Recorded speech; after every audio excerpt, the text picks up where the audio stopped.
Assalamualaikum warahmatullahi wabarakatuh. Perkenalkan nama saya Denny Rivaldo Wahyudin dengan NIM 240401201401404. Di sini saya akan menjelaskan soal elektromagnetika bab 598 yang ditulis oleh David J. Griffiths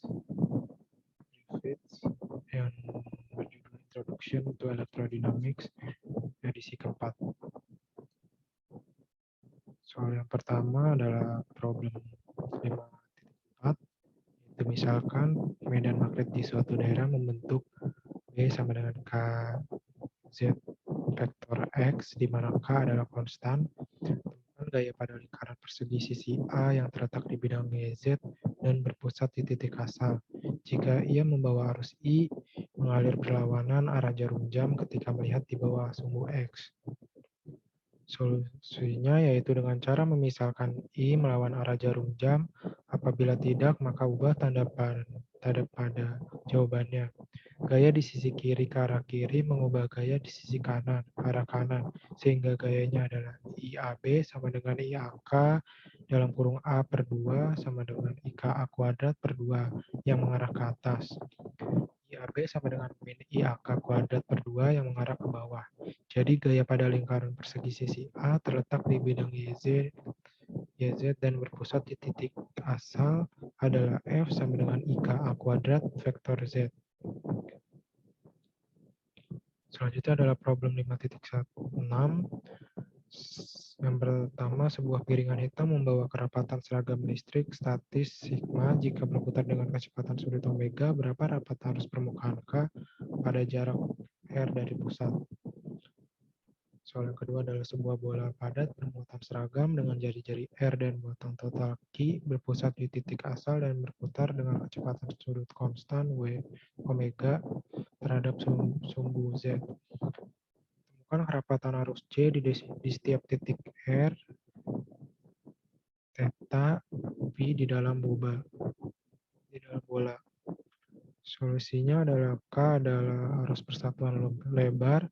Secara khusus, jika kerapatan muatan permukaan adalah sigma dan kecepatannya adalah V, maka K sama dengan sigma V dari soal tersebut jika berputar dengan kecepatan sudut omega, substitusi V sama dengan omega R. Jadi K sama dengan sigma omega R. Yang kedua adalah J, arus persatuan luas, yaitu J sama dengan rho V, di mana V sama dengan omega R. Dihasilkan omega R sama dengan sin P vektor P, sin theta vektor P. Dihasilkan J sama dengan rho omega R sin theta vektor P, di mana rho sama dengan Q per 4 per 3 Pi R pangkat 3. Selanjutnya adalah problem 5.16, yaitu dua buah solenoida koaksial panjang masing-masing membawa arus I tetapi dalam arah yang berlawanan seperti ditunjukkan pada gambar 5.42. Solenoida dalam jari-jari A memiliki N1 putaran persatuan panjang dan solenoida luar jari-jari B memiliki N2. Temukan B di masing-masing dari 3 wilayah. 1 di dalam solenoida, 2 di antara keduanya, dan 3 di luar keduanya. Solusinya adalah medan di dalam solenoida adalah mu0 Ni dan di luar solenoida adalah 0. Medan solenoida di luar menunjukkan ke kanan vektor Z, sedangkan bagian dalam menunjuk ke kiri min vektor Z. Jadi 1 sama dengan, yaitu B sama dengan mu0 I dalam kurung N2 min Ni vektor Z. Yang kedua yaitu B sama dengan mu0 I N2 vektor Z. Dan yang ketiga adalah B sama dengan 0. Selanjutnya adalah problem 6.1, yaitu hitung torsi yang diberikan pada loop persegi yang ditunjukkan pada gambar ini. Pada loop yang melingkar, asumsikan R jauh lebih besar dari A atau B. Jika lingkaran persegi berputar bebas, bagaimanakah orientasi keseimbangannya? Solusinya adalah N sama dengan M2 cross B1, B1 sama dengan mu0 per 4 Pi, 1 per R pangkat 3, dikali 3 M1 dot vektor R, dikali vektor R min M1. Di mana vektor R yaitu vektor Y, M1 sama dengan M1 vektor Z, M2 sama dengan M2 vektor Y. Dihasilkan B1 sama dengan min mu 0 per 4pi dikali M1 per R pangkat 3 vektor Z. N sama dengan min mu 0 per 4pi dikali M1 dikali M2 per R pangkat 3 dalam kurung vektor Y cross vektor Z. Sama dengan min mu 0 per 4pi dikali M1 dikali M2 per R pangkat 3 dalam kurung vektor X. Di sini M1 sama dengan pi A kuadrat I, min 2 sama dengan B kuadrat I. Jadi N sama dengan min mu 0 per 4 dikali ABI kuadrat per R pangkat 3 dalam kurung vektor X. Selanjutnya adalah problem 6.7, yaitu sebuah silinder melingkar yang panjangnya tak terhingga membawa magnetisasi seragam M sejajar dengan porosnya. Temukan medan magnet karena M di dalam dan di luar silinder. Solusinya adalah persamaan silinder melingkar bola yang termagnetisasi seragam adalah sepanjang arah M. Dihasilkan JB sama dengan delta cross M sama dengan 0, KB sama dengan M cross N vektor N sama dengan M vektor P. Medannya yaitu arus permukaan KB sama dengan M vektor P. Tetapi itu hanya solenoida, jadi medan luarnya yaitu 0, dan di dalamnya yaitu B sama dengan mu 0 KB sama dengan mu 0 M. Jadi B sama dengan mu 0 M yang ditunjukkan pada gambar tertera. Selanjutnya adalah problem 6.10. Batang besi dengan panjang L dan penampang persegi dengan sisi A diberikan magnetisasi longitudinal seragam M dan kemudian menakuk menjadi lingkaran dengan celah sempit dengan lebar W. Temukan medan magnet di tengah dari kesenjangan dengan asumsi W adalah lebih kecil A, lebih kecil L. Petunjuknya adalah perlakukan sebagai superposisi dari yang torus lengkap ditambah halu persegi dengan arus terbalik. Solusinya adalah KB sama dengan M, jadi medan di dalam cincin lengkapnya yaitu mu 0 M. Bidang lingkaran persegi di pusat diberikan oleh BSQ sama dengan akar 2 mu 0 I per pi R, di mana I sama dengan MW dan R sama dengan A per 2. Jadi BSQ sama dengan akar 2 mu 0 MW per pi dalam kurung A per 2. Sama dengan 2 akar 2 mu 0 MW sama dengan pi A. Dengan bidang bersih di celahnya yaitu B sama dengan mu 0 M dalam kurung 1 min 2 akar W. Akar 2W per pi A. Selanjutnya adalah problem 6.20 yaitu bagaimana melakukan demagnetisasi pada magnet permanen seperti pada kunci Inggris yang didiskusikan sebelum pada titik dalam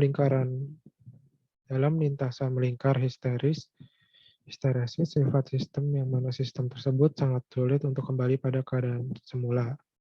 Dengan kata lain, bagaimanakah cara mengembalikan ke keadaan semula dengan M sama dengan 0 dan I sama dengan 0?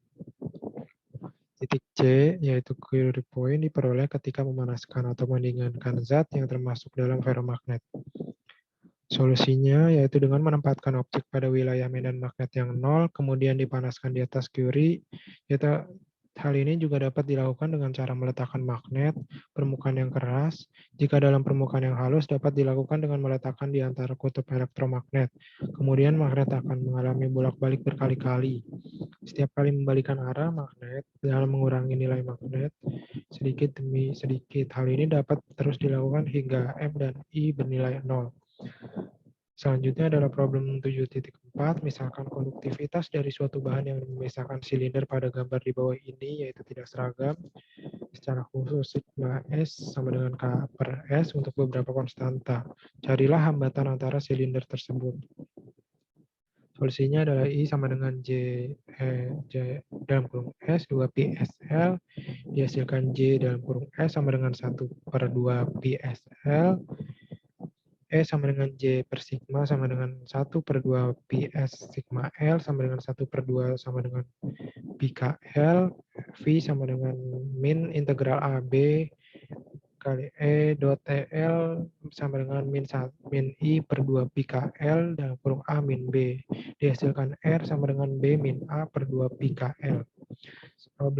Selanjutnya adalah problem 7.6 yaitu lingkaran kawat persegi panjang terletak sedemikian rupa sehingga salah satu ujungnya tinggi H berada di antara plat kapasitor plat sejajar di gambar di bawah ini.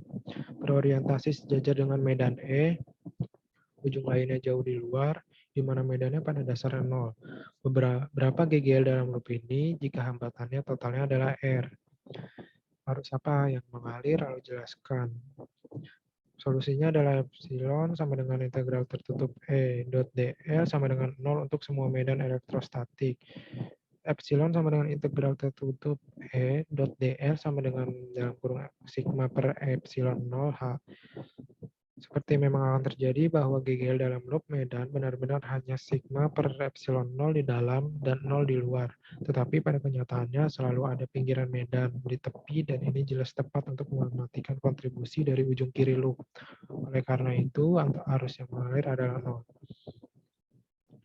Selanjutnya adalah problem 8.6, yaitu kapasitor lempeng paralel bermuatan dengan medan listrik seragam E sama dengan E vektor Z ditempatkan dalam medan magnet seragam B sama dengan B vektor X seperti yang ditunjukkan pada gambar di bawah ini.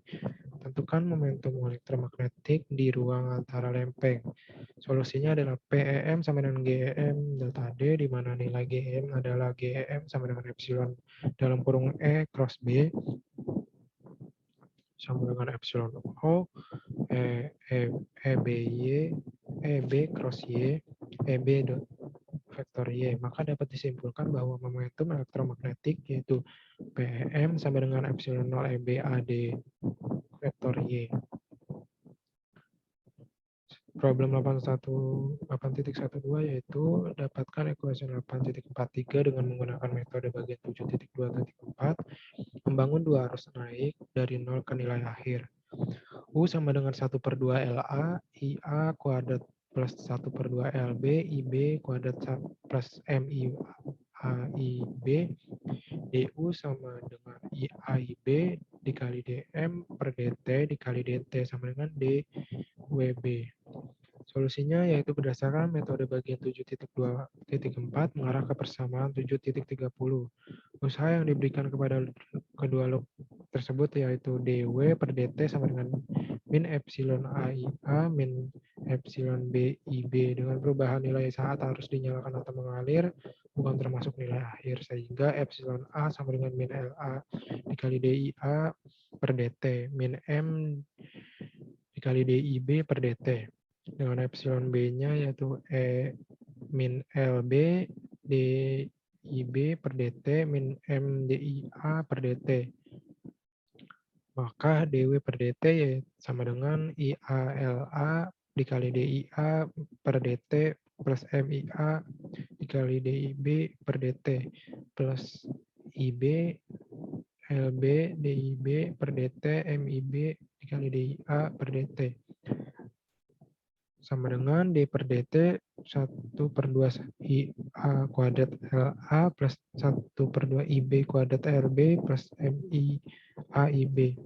Total usaha yang dilakukan untuk meningkatkan arus dari 0 menjadi nilai akhir yaitu W sama dengan 1 per 2 IA kuadrat LA plus 1 per 2 IB kuadrat LB plus MI AIB. Problem selanjutnya adalah problem 81.15 yaitu sebuah titik muatan Q terletak di pusat kumparan toroida dengan penampang persegi panjang, jari-jari dalam A, jari-jari luar A plus W, dan tinggi H yang membawa total N, rapat lilitan, dan arus I. Soal pertama yaitu temukan momentum per elektromagnetik B dari konfigurasi ini dengan asumsi bahwa W dan H keduanya jauh lebih kecil dari A, sehingga dapat mengabaikan variasi bidang di atas penampang. Soal kedua yaitu sekarang arus di toroida dimatikan. Cukup sehingga titik yang terisi tidak bergerak cukup karena medan magnet turun ke 0. Tunjukkan bahwa impuls yang diberikan ke Q sama dengan momentum yang awalnya disimpan dalam medan elektromagnetik listrik. Solusinya adalah medan yaitu E sama dengan 1 per 4 pi epsilon 0 dikali Q per R kuadrat vektor R dengan B sama dengan mu 0 per 2pi dikali Ni per S vektor pi G sama dengan epsilon 0 dalam kurung E cross B sama dengan epsilon 0 dikali Q per 4pi epsilon 0 A kuadrat dikali mu 0 Ni per 2pi A cross Z vektor Z sama dengan mu 0 per 8pi kuadrat dikali Ni per A pangkat 3 vektor Z.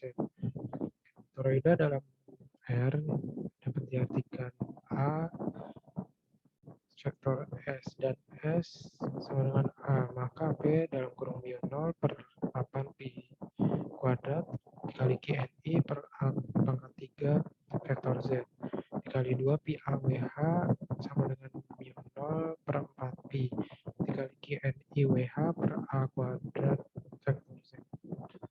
Solusi selanjutnya adalah perubahan magnet induksi dari medan listrik yaitu dengan Z sama dengan 0. Maka impuls yang dikirimkan ke Q adalah I sama dengan integral F dt per F dt sama dengan integral Q E dt sama dengan min Q mu 0 per 4pi A kuadrat NHWZ NHW vektor Z yaitu integral DI per dt kali dt sama dengan mu 0 Q sama per 4pi A kuadrat NHW vektor Z.